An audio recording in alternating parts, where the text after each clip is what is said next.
GT Holidays, South India's #1 travel brand. You know you are special when you're with GT Holidays. எங்க சேதாரத்துக்கு மேல கொடுத்தீங்கன்னா உங்க காசை waste பண்ற மாதிரி தான்.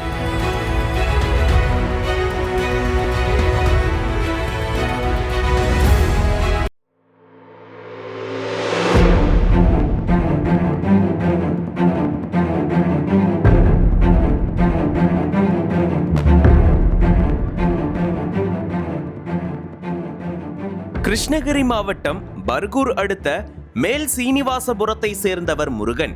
இவரது மனைவி 56 வயதான கோவிந்தம்மாள். முருகன் கடந்த சில ஆண்டுகளுக்கு முன்பு உடல்நலக்குறைவால் உயிரிழந்து விட்டார். அதனால் கூலி வேலைக்கு சென்று கோவிந்தம்மாள் தனது வாழ்க்கையை நடத்தி வந்தார்.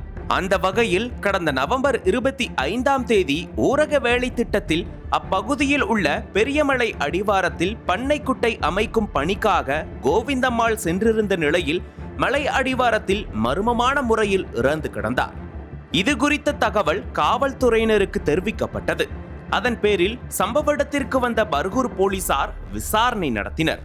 அப்போது கோவிந்தம்மாளின் உடலில் காயங்கள் இருந்தன. மேலும் அவர் அணிந்திருந்த அரை பவுன் கம்மல், கொலுசு உள்ளிட்டவையும் காணாமல் போயிருந்தன. அதன் அடிப்படையில் நகைக்காக இந்த கொலை நடத்தப்பட்டிருக்கலாம் என்ற சந்தேகத்தின் பேரில் விசாரணையை தொடங்கினர். இதனிடையே கோவிந்தம்மாளின் உடலை மீட்டு பிரேத பரிசோதனைக்காக மருத்துவமனைக்கு அனுப்பி வைத்தனர். பிரேத பரிசோதனை அறிக்கையில் கோவிந்தம்மாள் கட்டையால் தாக்கப்பட்டும் கழுத்து நெரிக்கப்பட்டும் கொலை செய்யப்பட்டிருப்பது தெரிய வந்தது. இதையடுத்து கொலையில் தொடர்புடைய குற்றவாளிகளை பிடிக்க மாவட்ட எஸ்பி தங்கதுரை உத்தரவிட்டார். அதன் பேரில் டிஎஸ்பி முத்துகிருஷ்ணன் மேற்பார்வையில் இன்ஸ்பெக்டர் இளவரசன், எஸ்ஐக்கள் அமர்நாத், பிரபாகரன், விஜயகுமார் உள்ளிட்டோர் கொண்ட தனிப்படையினர் விசாரணை நடத்தினர். போலீசாரின் விசாரணையில் பல திடுக்கிடும் தகவல்கள் வெளியானது. கொலை செய்யப்பட்ட கோவிந்தம்மாளின் கணவர் முருகன் கடந்த 7 ஆண்டுகளுக்கு முன்பு இறந்து விட்டார். இறப்பதற்கு முன்பு அவர் தனது 57 சென்ட் நிலத்தை சுப்பிரமணி என்பவருக்கு ஒப்பந்தம் போட்டு கொடுத்து பணம் பெற்றிருந்தார். பின்னர் அந்த நிலத்தை சுப்பிரமணியிடமிருந்து முருகனின் அண்ணன் பச்சியப்பனின் மகன் சக்திவேல் வாங்கி இருக்கிறார். தங்களின் நிலத்தை சக்திவேல் வாங்கிவிட்டாரே என்ற ஆத்திரத்தில் கோவிந்தம்மாள் அடிக்கடி அவரிடம் தகராறு செய்து வந்துள்ளார். இந்த நிலையில் சக்திவேல் புதிய வீடு கட்டி குடி போனார்.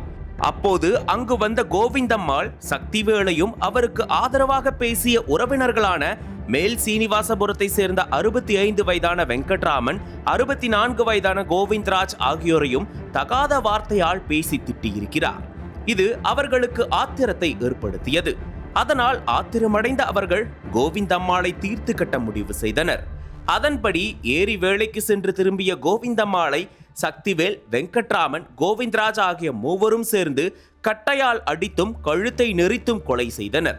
பின்னர் அவரது செல்போன், கால் கொலுசு, காதில் இருந்த அரை சவரன் தங்கக்கம்மல் ஆகியவற்றை எடுத்து அந்த பகுதியில் இருந்த குட்டையில் வீசிவிட்டு நகைக்காக கொலை நடந்ததைப் போல நாடகமாடியது தெரிய வந்துள்ளது. இதையடுத்து சக்திவேல், வெங்கட்ராமன், கோவிந்தராஜ் ஆகிய மூவரையும் போலீசார் கைது செய்தனர். பர்கூர் அருகே சொத்து பிரச்சனையில் பெண்ணை உறவினர்கள் உட்பட 3 பேர் சேர்ந்து கொலை செய்துவிட்டு நாடகமாடிய சம்பவம் பெரும் பரபரப்பை ஏற்படுத்தியுள்ளது. அனல் பறக்கும் செய்திகளை அப்டேட் செய்து கொள்ள நக்கீரன் களத்தை இப்பவே சப்ஸ்கிரைப் பண்ணுங்க.